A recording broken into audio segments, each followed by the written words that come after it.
தமிழ் சொந்தங்களுக்கு வணக்கம். இன்றைக்கி எங்கள் அப்பா வந்து இறந்த நாள். இங்கே பாருங்கள், மார்கழி மாதம் அந்த மாதிரி இன்றைக்கி இதே டேட்டில் இந்த மாதிரி இறந்தது.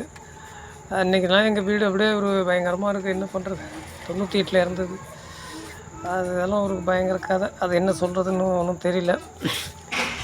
எனக்கு தெரிஞ்சு என்ன சொல்கிறது அப்படின்னா, அதாவது எல்லாருக்குமே உலகத்தில் அவங்கவுங்க அப்பாவுக்கும் அவங்க எல்லாம் எல்லாருக்குமே இந்த பாசம் இருக்கும், இல்லைன்னு சொல்ல முடியாது.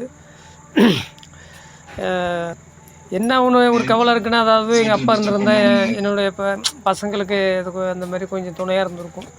அதை கொஞ்சம் நமக்கு அது இல்லாமல் போனது ரொம்ப கஷ்டமாக இருக்குது. பாருங்கள், இதான் எங்கள் அப்பா. அது வந்து 98 இறந்தது. பாருங்கள், 19/12/98 இறந்தது. அதனால் இப்போ வருஷத்துக்கு வருஷம் இந்த டேட்டுக்கு நாங்கள் சாமி கும்பிடுவோம். தலைவரெல்லாம் பாருங்க, சாமி கும்பிட்டு எல்லாம் பட்டை போட்டு உட்காந்துருக்காங்க.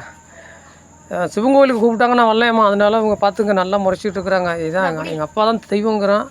சிவன் கோயிலுக்கு வானாக்கா நான் எதுக்கு சிவன் கோயிலுக்கு?